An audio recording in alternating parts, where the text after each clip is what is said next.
Food poison పై high court అధికారులపై తీవ్ర స్థాయిలో ఆగ్రహం వ్యక్తం చేసింది.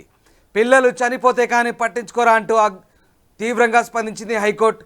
ఇక వరుసగా మధ్యాహ్న భోజనం 3 రోజులుగా కల్తీ అవుతుంటే ఏం చేస్తున్నారంటూ హైకోర్టు తీవ్ర ఆగ్రహాన్ని వ్యక్తం చేసింది. తాము తలుచుకుంటే 5 నిమిషాల్లో అధికారులను లోపలేస్తామంటూ హైకోర్టు హెచ్చరించింది. నాన్ బెయిలబుల్ కేసులు పెడతామంటూ హెచ్చరించిన పరిస్థితి కనబడుతోంది. ముఖ్యంగా వరుసగా ఫుడ్ పాయిజన్ ఘటనలపై హైకోర్టు తీవ్ర ఆగ్రహం వ్యక్తం చేసిన పరిస్థితి కనబడుతోంది. మాగనూరు హై స్కూల్లో జరిగిన ఘటనకు సంబంధించి హైకోర్టు తీవ్రంగా స్పందించింది. వరుసగా విద్యార్థులు ఫుడ్ పాయిజన్ గురై అస్వస్థకు లోనవుతుంటే అధికారులు ఏం చేస్తున్నారు, మొద్దు నిద్రపోతున్నారంటూ హైకోర్టు తీవ్ర స్థాయిలో స్పందించిన పరిస్థితి కనబడుతోంది. ఈ నేపథ్యంలోనే తాజాగా హైకోర్టు ఈ అంశంపై స్పందించింది. వరుసగా ఈ ఘటనలు చోటు చేసుకుంటున్న అధికారులు ఎందుకు మేలుకోవడం లేదు, అధికారులు ఫుడ్ పాయిజన్పై ఎందుకు స్పందించలేదు, మీ పిల్లలు కనుక స్కూళ్ళలో చదువుకొని ఆ ఫుడ్ తింటే మీరు ఇలాగే స్పందిస్తారా, ఎందుకు మొద్దు నిద్రపోతున్నారంటూ హైకోర్టు తీవ్ర స్థాయిలో ఆగ్రహం వ్యక్తం చేసిన పరిస్థితి కనబడుతుంది. ఇలాగే కంటిన్యూ అవుతే తాము జోక్యం చేసుకొని అధికారుల భరతం పడతామని అధికారులను 5 నిమిషాల్లో జైల్లో వేస్తామంటూ హైకోర్టు తీవ్ర స్థాయిలో స్పందించిన పరిస్థితి కనబడుతోంది. వారం వ్యవధిలో 3 సార్లు భోజనం వికటించడంపై తీవ్ర స్థాయిలో ఆగ్రహం వ్యక్తం చేసింది. అధికారులు నిర్లక్ష్యానికి నిదర్శనమన్న హైకోర్టు తాము ఆదేశాలు ఇస్తానని పనిచేస్తారంటూ తీవ్రంగా మండిపడింది. ఇక మీకు కూడా పిల్లలున్నారు కదా అంటూ అధికారులపై హైకోర్టు తీవ్ర స్థాయిలో హెచ్చరిక స్వరంతో మండిపడ్డ పరిస్థితి కనబడుతోంది. ఎస్, మా కరెస్పాండెంట్ శ్రీశైలం ఉన్నారు. శ్రీశైలం, అధికారుల తీరుపై ముఖ్యంగా ఫుడ్ పాయిజన్ ఘటనలపై హైకోర్టు తీవ్ర స్థాయిలో ఆగ్రహం వ్యక్తం చేసినట్టుగా అర్థమవుతోంది. అవసరమైతే 5 నిమిషాల్లో లోపలేస్తామంటూ హైకోర్టు బెదిరించిన తీరు ప్రస్తుతం ఎలాంటి చర్చకు దారితీస్తోంది? ఎగ్జాక్ట్లీ రామ్దాస్, గత కొన్ని రోజుల నుంచి మనం వరుసగా చూస్తా ఉన్నాము. తెలంగాణ వ్యాప్తంగా అక్కడక్కడ గురుకులలో కావచ్చు, ఇతరితర పాఠశాలలో మధ్యాహ్న భోజనం కావచ్చు, ఇతరితర అంశాల్లో కూడా మనం చూస్తా ఉన్నాము. కొంత ఫుడ్ పాయిజన్ కి తెలియస్తున్నటువంటి పరిస్థితి. పిల్లలు ఎక్కడికక్కడ అస్వస్థకు గురవుతా ఉన్నారు. సో ఫుడ్ పాయిజన్ తో ఇప్పటికే శైలజ అనేటువంటి అమ్మాయి మృతి చెందడము. సో వరుస సంఘటనల నేపథ్యంలో ఒక్కసారిగా హైకోర్టు అయితే సీరియస్ అయినటువంటి పరిస్థితి.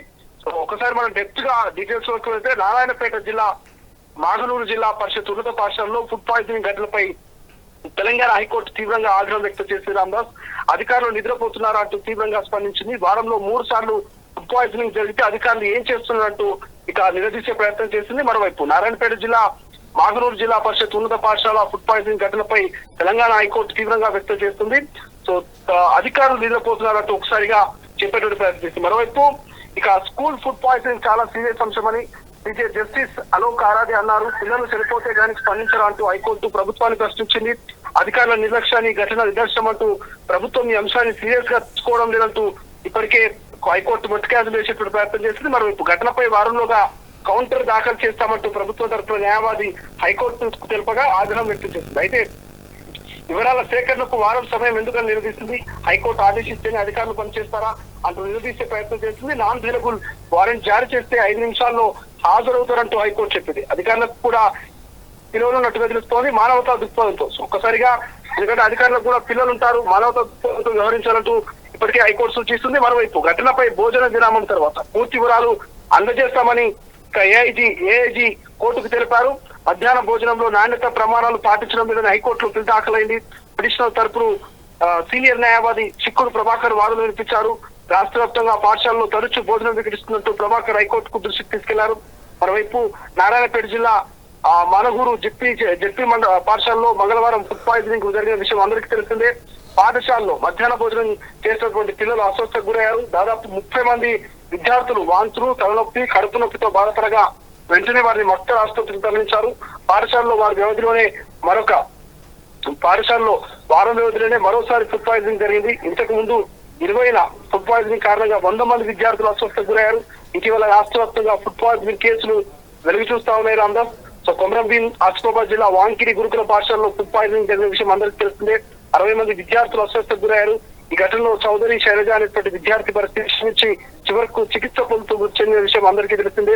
శైలజకు అక్టోబర్ 30న పాఠశాలలో వాంతులు విరోచనాలు కావడంతో వాంకిని వైద్యశాలలో చికిత్స అందించారు. ఆ తర్వాత పరిస్థితి విషమించడంతో మంచిర్యాలలోని ప్రైవేట్ ఆసుపత్రిలో చికిత్స చేసి మెరుగైన వైద్యం కోసం హైదరాబాద్ లోని నిమ్స్ కు తరలించారు. దాదాపు 20 రోజులుగా వెంటిలేటర్ పై చికిత్స పొందిన విద్యార్థిని గత సోమవారం తుది శ్వాస విడిచింది రామ్దాస్.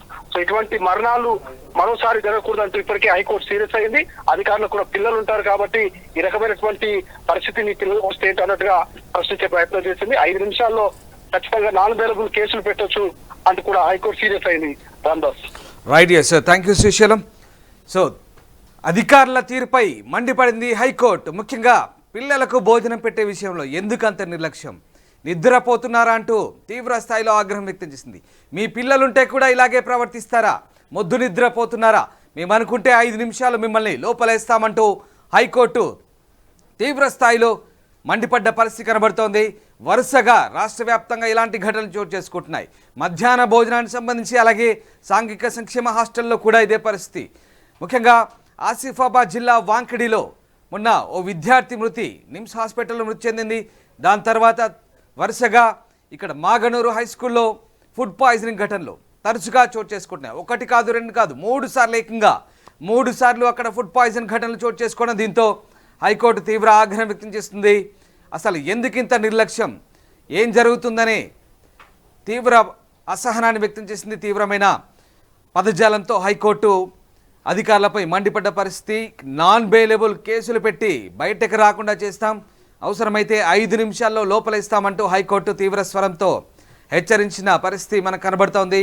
ఈ నేపథ్యంలో మరి అధికారులు తీరు మార్చుకుంటారా? వరుసగా తెలంగాణ రాష్ట్రంలో జరిగిన ఘటనలతో ఒక్కసారిగా ప్రభుత్వానికి కూడా చెడ్డ పేరు వస్తున్న నేపథ్యం. మరి అధికారులు ఎందుకు ఇలా వ్యవహరిస్తున్నారనేది ఇప్పటికి కూడా అంతుపట్టని ప్రశ్న. ప్రభుత్వం కూడా ఏం చేస్తోంది, అధికారుల తీరు పట్ల ఎందుకు చర్యలు తీసుకోవడం లేదంటూ ఒక రకంగా పరోక్షంగా చురకలంటించిన పరిస్థితి మనకి ఇక్కడ అర్థమవుతోంది.